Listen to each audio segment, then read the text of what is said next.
நம்முடைய தாய் தந்தை ஆகிய கடவுளாலும் நம் ஆண்டவர் இயேசு கிறிஸ்துவினாலும் நம் அனைவருக்கும் அருளும் அமைதியும் உண்டாயிருப்பனவாக. ஆமேன். கண்களை மூடி ஆண்டவரை நோக்கி வேண்டிக் கொள்வோம். எல்லா அருளுக்கும் ஆசீர்வாதத்தும் ஊற்றாயிருக்கிற அன்பின் நல்ல கடவுளே, இந்த புதிய வாரத்தின் முதல் நாள் கால வேளையிலே உம்முடைய பிள்ளைகளாக நாங்கள் ஒன்று கூடி வந்து உண்மை தொழுது கொள்ளும்படியாக ஆண்டவர்களை பாராட்டி இருக்கிற தயவுக்காக இறக்கங்களுக்காக நன்றி செலுத்துகிறோம். இப்பொழுதும் திருமறையின் வசனங்களை நாங்கள் படித்து தூய ஆவியானவருடைய துணையோடு நாங்கள் விளங்கிக் கொள்ள எங்களுக்கு அருள் செய்வீராக. இயேசுவின் மூலம் வேண்டுதல் செய்கிறோம் அன்பின் நல்ல கடவுளே. ஆமேன். திருத்துவ திருநாள் எனும் பண்டிகை நாளாகிய இந்த நாளிலே படித்து சிந்திக்கும்படியாக நம்முடைய திருச்சபையின் முன்னோர்களால் முன்குறிக்கப்பட்டுள்ள நற்செய்தி பகுதி தூய மத்தேயு எழுதிய நற்செய்தி நூல் 28ஆம் பிரிவு திருவசனங்கள் 18 தொடங்கி 20 வரை அடங்கிய திருவசனங்களை படிக்க அனைவரும் கவனமாக கேட்போம். இருக்கின்ற நிலையிலேயே கேட்போம். இயேசு அவர்களை அணுகி, விண்ணுலகிலும் மண்ணுலகிலும் அனைத்து அதிகாரமும் எனக்கு அருளப்பட்டிருக்கிறது. எனவே நீங்கள் போய் எல்லா மக்களினத்தாரையும் சீடராக்குங்கள். தந்தை மகன் தூய ஆவியார் பெயரால் திருமுழுக்கு கொடுங்கள். நான் உங்களுக்கு கட்டளையிட்ட யாவையும் அவர்களும் கடைபிடிக்கும்படி கற்பியுங்கள். இதோ உலக முடிவு வரை என்னாலும் நான் உங்களுடன் இருக்கிறேன் என்று கூறினார் என்பதிலே வேதத்துக்காக ஸ்தோத்திரம் உமக்கொண்டாக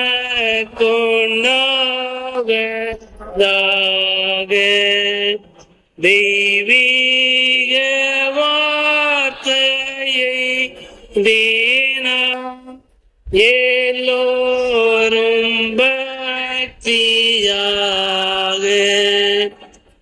ஆராய்ந்து பார்த்து சேவித்து கை கொள்ளவே கடச்சித்து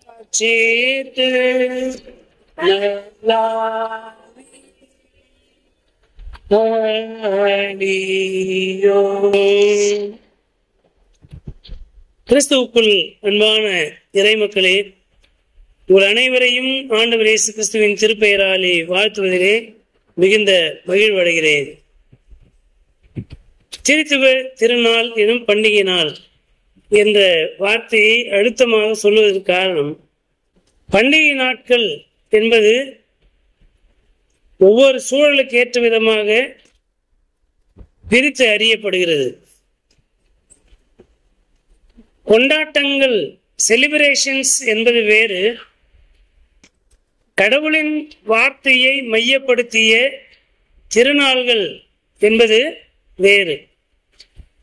அந்த விதத்திலே இந்த திருத்துவ திருநாள் என்பதனுடைய முக்கியத்துவம் என்ன என்று பார்க்கிற போது, சென்ற வாரத்திலே பரிசுத்த ஆவியானவரின் திருநாள், பென்டிகாஸ்டல் சண்டே, பரிசுத்த ஆவியின் திருநாள் என்பது பழைய வார்த்தை, பரிசுத்த ஆவியார் என்பதுதான் சரியான சொல். ஏனென்றால் கடவுள் என்று வருகின்ற போது கடவுளை அக்ரிணையாக பார்க்க முடியாது, பார்க்கக்கூடாது. அதுபோலவே கடவுளை பாலினம் சார்ந்து ஆண் என்றும் பெண் என்றோ கடவுளை பாராமல் பொதுமைப்படுத்தி பார்க்கின்ற ஒரு வார்த்தை என்றால், அப்போ மதிப்பு பன்மையோடு உயர்திணை பொருளிலே பார்க்கின்ற சொல் தான் என்ன சொல்லு? பரிசுத்த ஆவியார். பரிசுத்த ஆவி என்பது என்ன அப்படின்னா, அது அக்ரிணை. அதற்கு அது பொருளற்றதாகவே இருக்கும், அது மதிப்பு அற்றதாக பார்க்கப்படுகின்ற நிலை இருக்கும். இப்போ கடவுளின் ஆவியானவரை, கடவுளின் ஆவியாரை மதிப்பு பன்மையோடு உயர்தனையோடு புரிந்து கொள்கின்ற போதுதான் அது மதிப்பிற்குரியதாக இருக்கும். ஏன் பரிசுத்த ஆவி என்ற வார்த்தையை பயன்படுத்துறேன்னா, பொதுவாகவே எபிரேய கிரேக்க மூலங்களிலே ரூவாஹ் என்கின்ற கடவுளின் ஆவி என்கின்ற holy the spirit of God என்பது பெண்பால் சொல்லாக இருக்கும். இந்த பாலின பாகுபாடெல்லாம் இருக்கக்கூடாது என்பதற்காகத்தான் தமிழ் திருத்தம் செய்கின்ற போது தூய ஆவியார் என்ற வார்த்தையோடு நாம் அதை புரிந்து கொள்கிறோம். ஆகவே பெண்டகாஸ்டல் சண்டே கிறிஸ்து உயிர் தெழுந்த திருநாளுக்கு பிந்தைய 50ஆம் நாள், உயிர் தெழுந்த திருநாளிலிருந்து 50வது நாள் தான் கடந்த வார ஞாயிறு. அது திருச்சபையிலே பண்டிகை நாள். கடவுளின் ஆவியானவர் இறை மக்கள் மீது ஊற்றப்படுகின்ற சீடர்கள் மீது இறங்கினார் என்று பார்க்கின்ற அந்த நிகழ்வை மையப்படுத்தியதுதான் பெண்டகாஸ்டல் சண்டே. இப்போ கடவுளின் ஆவியார் சீடர்கள் மீதும் இறை மக்கள் மீதும் ஊற்றப்படுவது திருச்சபையின் தொடக்க நாள். அப்ப இன்னைக்கு என்ன நாள் அப்படின்னா, திருச்சபை என்பது பல்வேறு டினாமினேஷனா இருக்குது இல்லையா? பெண்டகாஸ்ட் சர்ச் என்பது 20ஆம் நூற்றாண்டில் தான் உருவாச்சு.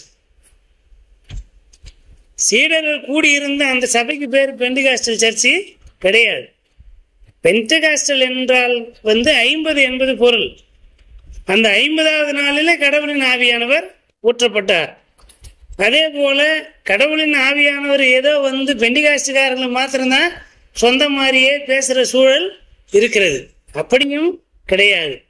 கிறிஸ்துவை ஏற்றுக்கொள்ளாமல், தந்தையாம் கடவுளை ஏற்றுக்கொள்ளாமல் தூய ஆவியானவரை மாத்திரமே கொண்டாடுகின்ற பெண்டகாஸ்டல் சர்ச் என்பது மீனிங்லெஸ் சர்ச். யெகோவா விட்னஸ் என்று சொல்லப்படுவதும் மீனிங்லெஸ், பொருளற்றது. கிறிஸ்துவை மாத்திரமே கொண்டாடுகின்ற கிரைஸ்ட் சர்ச் என்று சொல்வார்கள். அதுவுமே பொருளற்ற ஒன்றுதான். தந்தை, மகன், தூய ஆவியாரை ஒருங்கிணைத்து பார்க்கின்ற போதுதான் கடவுளினுடைய அந்த முழு ஆழ்தன்மையை நாம் உணர்ந்து கொள்ள முடியும். கடவுள் தந்தையாக இருக்கிறார், மகனாக இருக்கிறார், தூய ஆவியாராக இருக்கிறார். இந்த மூன்றில் ஒன்றான கடவுள், அதை நாம் கொண்டாடுவதுதான் இந்த திருத்துவ திருநாள். குறிப்பாக சீர்திருத்த திருச்சபைகளுடைய திருச்சபை தொடக்க நாள் எது என்றால் திருத்துவ திருநாள். எனவேதான் இது நாம் அந்த சீர்திருத்த மரபிலே வந்திருக்கின்ற லுத்தரன் திருச்சபை என்பதனாலே நாம் திருத்துவ திருநாளை திருச்சபையின் பண்டிகை நாளாக கொண்டாடுகிறோம். பண்டிகை என்றாலே பலகாரம், ட்ரெஸ் என்பது அல்ல. கடவுளின் வார்த்தை தான் கொண்டாடப்பட வேண்டிய முதற் பொருள். அல்லேலூயா. எதுவா இருந்தாலும் சரி, எந்த நிகழ்வானாலும் அருளுரை இல்லாத ஒரு நிகழ்வு கிறிஸ்தவ நிகழ்விலே இருக்காது. அப்படி இல்லாமல் நடத்தினால் அந்த கூடுகை அல்ல, அந்த வழிபாடு என்பது பொருளற்றது. வீட்டில் நடந்தாலும் ஆலயத்தில் நடந்தாலும் ஒவ்வொரு நிகழ்வும் திருச்சபையிலே வழிபாடு தான். ஒரு மஞ்சள் நீராட்டு விழாவை ஆரம்பிச்சப்போம், ஒரு திருமறை பாடம், அதை தொடர்ந்து கடவுளுடைய வார்த்தையை அருளுரையாக வழங்குதல், இறை ஆசி. இவை இல்லாமல் ஒரு கூட்டம் நடத்தக்கூடாது. ஆகவே அது ஒரு ஷார்ட் சர்வீஸ், இது டிவைன் சர்வீஸ். ஆகவே இங்கே பாவ அறிக்கை, விசுவாச பிரமாணம்லாம் கூடுதலாக இருக்கும். வீட்டில் நடக்கிற நிகழ்ச்சியில் அது ஷார்ட் சர்வீஸாக இருக்கும். ஆகவே இறை வார்த்தை என்பதுதான் மிகவும் முக்கியமானது. இறை வார்த்தை என்ன சொல்லுது? திருத்துவ திருநாளுக்கான இறை வார்த்தை என்ன என்று பார்க்கின்ற போது, உயிர்த்தெழுந்த ஆண்டவர் 40 நாள் அளவும் சீடர்களோடு இருந்தார். 4 நற்செய்தி நூலிலும் வெவ்வேறு விதமான செய்திகள் இருக்கும். வெவ்வேறு எழுத்து நடையிலே, மொழி நடையிலே இருந்தாலும் நற்செய்தி என்னவென்றால், நீங்கள் முதலாவது உலகமெங்கும் புறப்பட்டு செல்ல வேண்டும். அல்லேலூயா. கிறிஸ்தவர்களுக்கு இன்னைக்கு நடக்கிறது என்ன? எல்லா ஊழியக்காரன் என்ன பண்ணுகிறாங்க? இப்போ நாங்கள் போதகர் இல்லையா? திருச்சபை நிறுவப்பட்டிருக்கின்ற இந்த நிறுவனமயமாக்கப்பட்ட திருச்சபையிலே கூடி வருகின்ற இறை மக்களுக்கு நற்செய்தியை அறிவிப்பதும், கிறிஸ்துவனுடைய போதனைகளை, கிறிஸ்துவை குறித்த நற்செய்தி என்பது வேறு, கிறிஸ்துவனுடைய போதனைகளை போதித்தல் என்பது வேறு. கிறிஸ்துவை அறியாத மக்களுக்கு சொல்லுவது கிறிஸ்துவை பற்றிய நற்செய்தி. இயேசு யாருன்னு அவங்களுக்கு போய் என்ன பண்ணணும், சொல்லணும். அவங்க கிட்ட போய் 10 கட்டளை எதை சொல்லுதுன்னா என்ன பண்ணக்கூடாது, சொல்லக்கூடாது. முதலாவது இயேசு யார் என்பதை அந்த மக்களுக்கு சொல்ல வேண்டும். அதன் பிறகுதான் அவர்கள் இயேசுவை நன்றாக அறிந்து கொண்ட பிறகுதான் இயேசு என்ன சொன்னார் என்பதை சொல்ல வேண்டும். இப்ப நாம யாரு, நமக்கு இயேசு யார் என்பது தெரியும். இயேசு என்ன சொன்னார் என்பதை அறிந்து கொள்ளவும் நினைவுபடுத்திக் கொள்ளவும் அதை நிலைநிறுத்திக் கொள்வதற்கு ஒவ்வொரு முறையும் ஆண்டவருடைய வார்த்தையிலே நம்மை உறுதிப்படுத்திக் கொள்வதுதான் the instruction teaching of Christ. அந்த நிலையிலே நாம் இருக்கிறோம். இப்படி சீடர்கள் உயிர்த்தெழுந்த ஆண்டவரோடு தங்கியிருக்கிறார்கள். ஆண்டவர் சீடர்களோடு 40 நாள் அளவும் பல்வேறு உரையாடல்களை நடத்துகிறார். அந்த உரையாடலினுடைய நிறைவு பகுதி தான் இந்த நாளினுடைய நற்செய்தி. அந்த பகுதிக்குள்ளாக திருத்துவ கடவுள் இருக்கிறார். திருமுழுக்கு என்ற வார்த்தை வந்து விட்டாலே அந்த வார்த்தைக்குள்ள என்ன இருக்கு, திரித்துவம் இருக்கிறது. தந்தை மகன் தூயாவியாரின் பெயரால்தான் திருமுழுக்கு கொடுக்கணும். தண்ணீர் என்பது அது பேசன்ல இருக்கலாம், சின்னதா ஒரு கிண்ணத்துல இருக்கலாம், இல்லை ஆறாக இருக்கலாம், ஓடையாக இருக்கலாம், குளமாக இருக்கலாம், தொட்டி கட்டி கொடுக்கலாம், கடல்ல கூட கொடுக்கலாம். தண்ணீர் எவ்வளவு என்பது முக்கியம் கிடையாது. நான் முழுகிதான் ஞான ஸ்நானம் கொடுப்பேன்னு சொல்லினுக்கிறாங்களே. நம்ம சபையில என்ன பண்ணுறாங்க, எல்லா சபையிலையும் முழுக்க ஞானத்தை கேட்குறாங்க. இப்போ போய் பாருங்க, பெண்டிகாஸ்ட் சர்ச்சில் என்னதான் பண்ணுறாங்க, தெளிப்பு ஞான ஸ்நானம் கொடுக்கப்படுகிறது. இங்க என்ன தெரியுங்களா, விசுவாசிகளை கவர்ந்து கொள்வதுதான் அங்கே இருக்கிற செய்தியை தவிர, அப்படியே நீங்க நான் முழுக்க ஞான ஸ்நானம் தான் எடுப்பேன் அப்படின்னு இல்லைன்னா அவங்க சபைக்கு வர மாட்டேன்னு போய் பெண்டிகாஸ்ட் சர்ச்சில் சொல்லி பாருங்க, என்ன பண்ணுவாங்க. வரவங்க வாங்க, முதல்ல ஞான ஸ்நானம் கொடுத்துங்க, விசுவாசி ஆகிடுங்க, தசம பாகத்தை கொடுத்துருங்க, அவ்வளோதான் அங்கே கோல். மற்றபடி நீங்கள் அதில் ரொம்ப என்ன பண்ண முடியாது. நாங்கள் தெளிப்பு ஞான ஸ்நானம் தான் எடுப்போம், நீங்கள் முழுக்க ஞான ஸ்நானம் எடுக்க சொல்கிறீங்க, எடுக்க மாட்டோம் அப்படின்னா போய் வாங்க அனுப்பி விட்ருவாங்கன்னு நினைக்கிறீங்களா? இப்போ அப்படி இல்லை. ஆனால் நம்ம சபையில் திருச்சபையினுடைய ஒழுங்குகளை மீறி என்ன பண்ணுகிறாங்க, நாங்கள் முழுக்க ஞான ஸ்நானம் எடுப்போம். புரிய வைக்கணும். என்ன புரிய வைக்கணும்னா, தண்ணீரின் அளவை பொறுத்தது அல்ல திருமுழுக்கு, அதன் மேல் ஊற்றப்படுகின்ற கடவுளின் வார்த்தைக்கு தான் வல்லமை. அல்லேலூயா. இதைதான் லுத்தர் சொன்னார். லுத்தர் சொன்னது திருமுழுக்கை குறித்து, தண்ணீரினுடைய அளவை பொறுத்து திருமுழுக்கு மதிப்பு பெறுவதில்லை, அந்த தண்ணீரின் மீது கடவுளின் ஆவியானவர் ஊற்றப்படுகிறார், கடவுளின் வார்த்தை ஊற்றப்படுகிறது. அதனால்தான் அங்க ஆலயத்திலே திருமுழுக்கு எப்போ கொடுக்குறோம், எப்போ கொடுக்கணும் தெரியுமா? சில பேர் அவசர அவசரமா என்ன பண்ணுவாங்க, திருமுழுக்கு கொடுத்துட்டு பிரசங்கம் போலான்னுவாங்க. பிரசங்கம் தான் முதல்ல, விசுவாச பிரமாணம், விசுவாச பிரமாணத்துக்கு அப்புறம் பிரசங்கம், பிரசங்கம் முடிந்த பிறகுதான் திருமுழுக்கு, திருவிருந்து எல்லாமே. அது எல்லாமே சடங்கு. இறைவார்த்தை தான் மைய பொருள். ஆகவே வழிபாட்டினுடைய மையம் எது என்றால் இறைவார்த்தை. அப்போ இறைவார்த்தை தான் அந்த தண்ணீர் மீது கடவுளின் ஆவியானவரை கொண்டு வருகிறது. அப்பொழுதுதான் அந்த திருமுழுக்கு பொருளுடையதாகிறது. தண்ணி தான் முக்கியம் அப்படின்னா வீட்டிலே நம்ம என்ன பண்றோம், தினந்தோறும் முகம் கழுவுறோம், கையை காலை கழுவுறோம், குளிக்கிறோம். அப்ப அதற்கும் இதற்கும் என்ன வித்தியாசம் அப்படின்னா, கடவுளின் வார்த்தை தான். கடவுளின் வார்த்தைக்கு தான் வல்லம் இருக்கிறது. கடவுள் நல்லவர், கடவுள் அனைத்து மக்களினங்களுக்கும் சொந்தமானவர், கடவுளே எல்லா படைப்புகளையும் எல்லா மனித இனத்திற்கும் மேலானவராய் இருக்கிறார். அப்ப கடவுள் படைப்பு அனைத்திற்கும் சொந்தமானவர். இப்ப கடவுளின் அன்பு, கடவுளினுடைய அருளை குறித்து எல்லா மனிதருக்கும் அறிவிக்க வேண்டும். நீங்கள் உலகம் எங்கும் போய் நற்செய்தியை பறைசாற்றுங்கள். ஏசாயா சொல்லுகின்ற போது நற்செய்தி அறிவித்தல் என்பது மிகவும் முக்கியமான ஒரு பணி. போதகர்களாக இருந்தாலும் இது ஒரு ஒழுங்கு, திருச்சபை ஒழுங்கு. வழிபாட்டை முன்னின்று நடத்துவதும் திருமுழுக்கு, திருவருட்சாதனங்கள், திருவிருந்து ஆகிய திருவருட்சாதனங்களை இறை மக்களுக்கு பகிர்வதும் திருச்சபையினுடைய ஒழுங்கு. ஆனால் அதைவிட போதகருக்கு முக்கியமான பணி என்னன்னா, ஊருக்குள்ளே போய் மக்களுக்கு நற்செய்தியை அறிவிக்க வேண்டும். நான் போதகராக இருக்கிறேன், அதனால கோயிலுக்குள்ள பிரசங்கம் மாத்திரம் பண்றது மாத்திரம்தான் என்னுடைய வேலை என்று சொல்லுவார். அது போதக பணி கிடையாது. அப்போ நற்செய்தியை இந்த உலகத்திலே கொண்டு போய் அறிவிக்க வேண்டும். இறை மக்களை நற்செய்தி பணியாளர்களாக உருவாக்க வேண்டும், வளர்க்க வேண்டும். இப்போ நற்செய்தி பணி என்பது போதகருடைய பணி மாத்திரமல்ல, இறை மக்களும் இணைந்து செய்ய வேண்டிய பணி. ஆகவே எல்லா மக்களினங்களுக்கும் நற்செய்தி அறிவிக்க வேண்டும், எல்லாரையும் நற்செய்தியாளராக உருவாக்க வேண்டும். இது எனக்கு மாத்திரம்தான் சொந்தம் என்று சொல்லி யாரும் உரிமை கோர முடியாது. நான் தான் பிரசங்கம் பண்ணுவேன், நான் தான் வழிபாடு நடத்துவேன் என்று உரிமை கோருவதற்கு இங்கே இடமில்லை. திருச்சபையினுடைய ஒழுங்கு என்னன்னா, வழிபாட்டை இந்த நிறுவனமயமாக்கப்பட்டிருப்பதனாலே யாராவது ஒருவர் ஒரு ஒழுங்குக்கு உட்பட்டு இதை நடத்த வேண்டும்.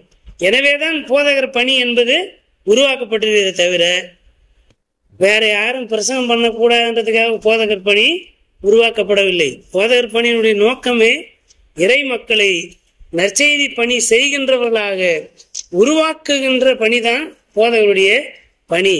ஆகவே உலகமெங்கிலும் போய் அனைத்து மக்களினத்தாருக்கும் நற்செய்தியை அறிவிக்க வேண்டும் என்பதுதான் முதல் பணி.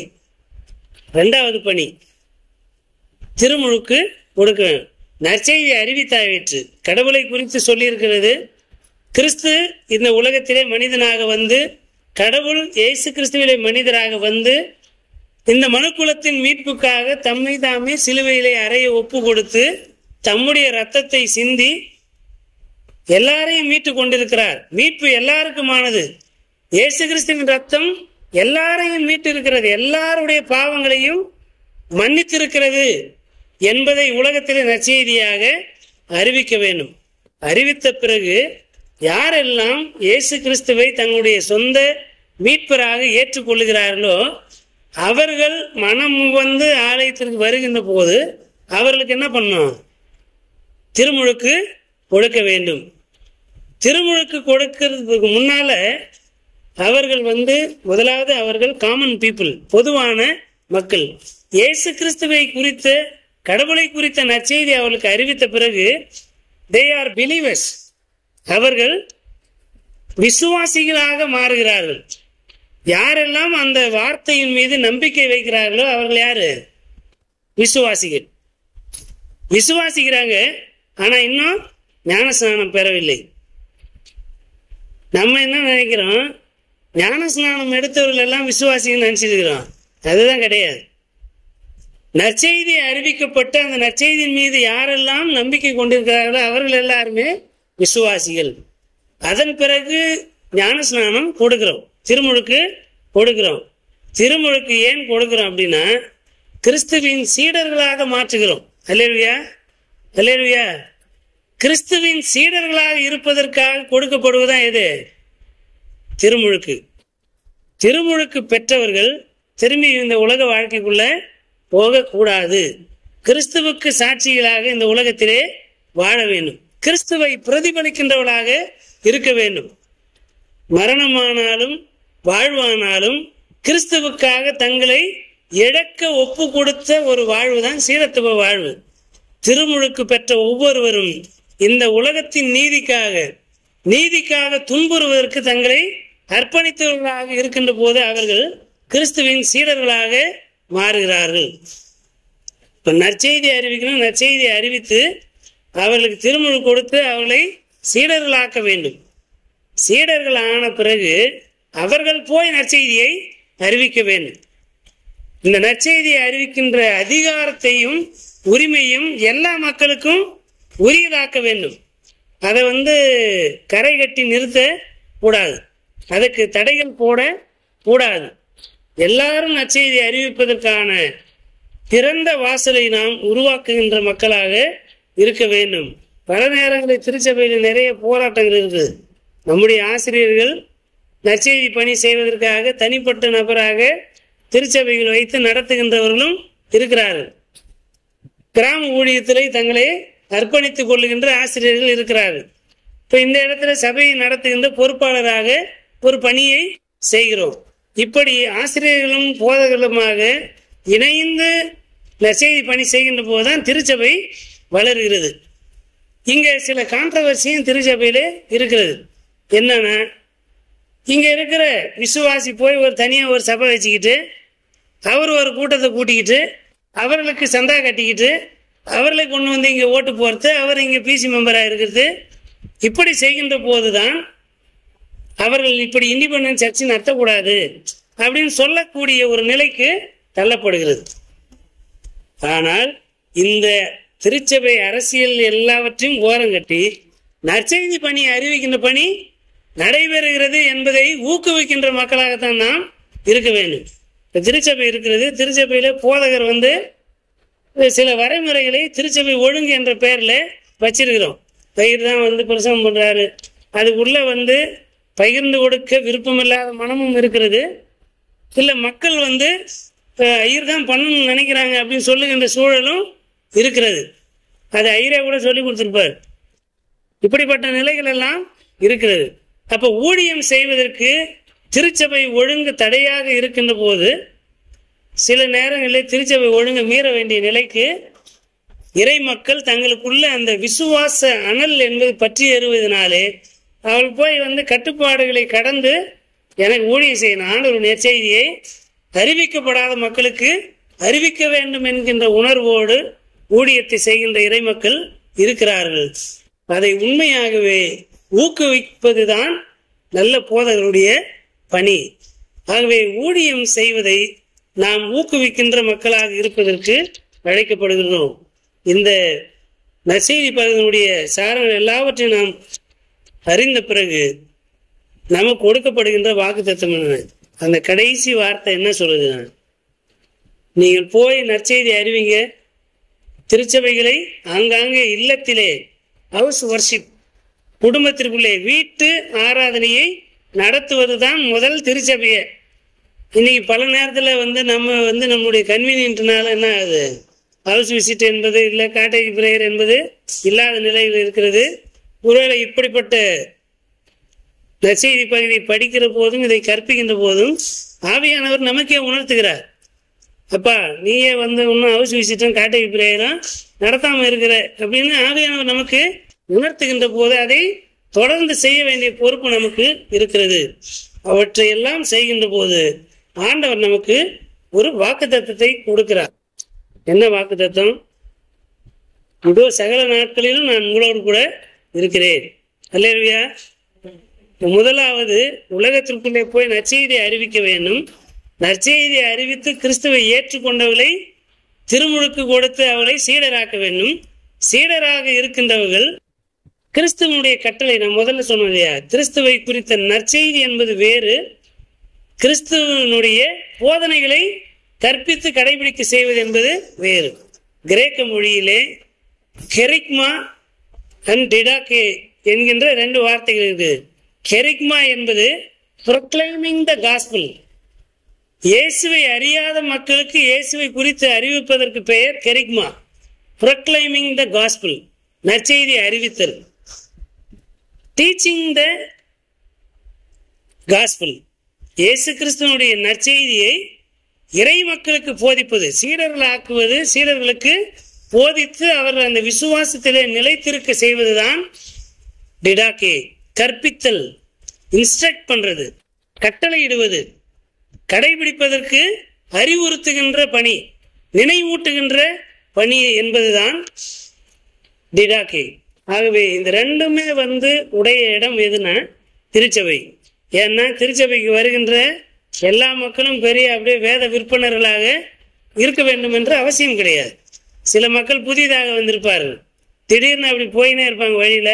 சரி சாமி கும்பிட்றாங்க எல்லாரும், போயிட்டு கொஞ்ச நேரம் உட்காந்து பாதர் என்னத்தான் சொல்றாருன்னு கேட்போமே அப்படின்னு நினைச்சு வருகின்ற மக்களுக்கு இயேசு அப்படி சொன்னார் இப்படி சொன்னார்னா புரியாது அவங்களுக்கு.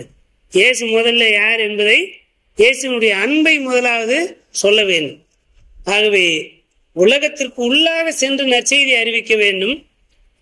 அதன் பிறகுதான் திருச்சபைக்குள்ளே நாம் வர வேண்டும்.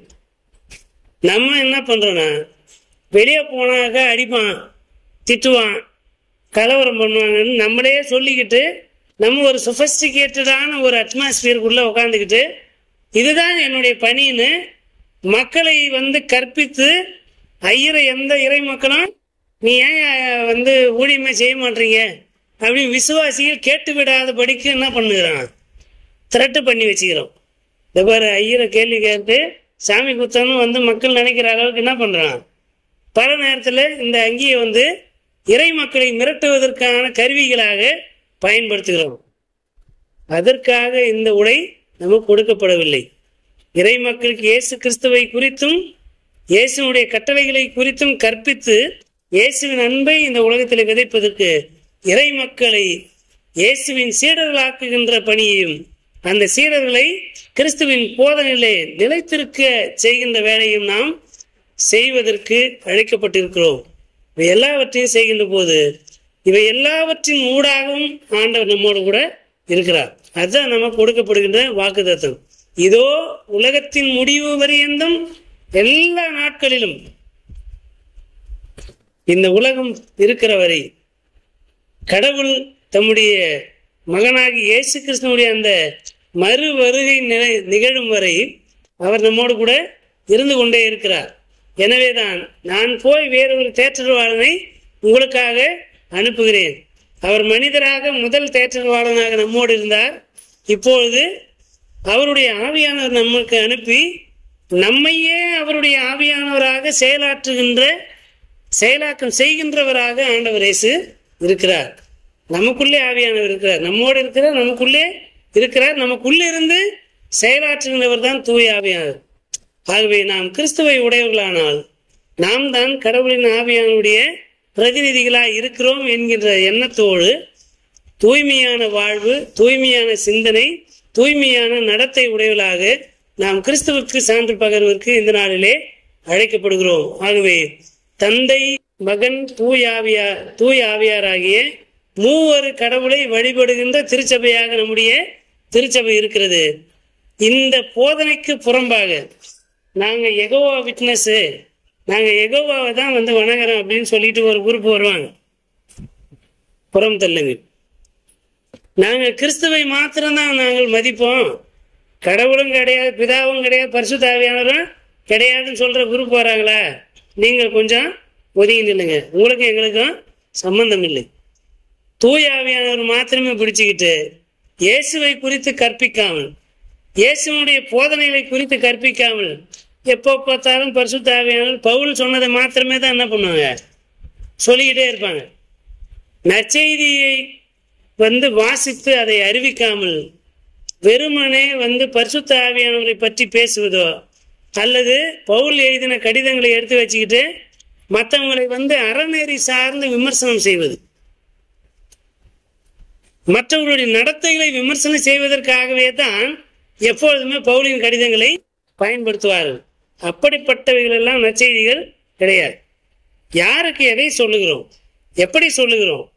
மாரல் டீச்சிங் என்றது ஒரு தனிநபர் ஒரு தவறு செய்கிறாங்க அப்படின்னா அவங்களுக்கு என்ன பண்ணோம், இண்டிவிஜுவலாக கூப்பிட்டு அவங்களுக்கு கவுன்சிலிங் பண்ணோம். நீங்கள் இப்படிப்பட்டவங்க இப்படி நடத்தை சரியில்லை அப்படின்னு பப்ளிக்காக சொன்னால் இட் இஸ் நாட் காஸ்பல், அது நற்செய்தி ஆகாது. மற்றவர்களை காயப்படுத்துவதற்காக அப்படி செய்கிறோம்.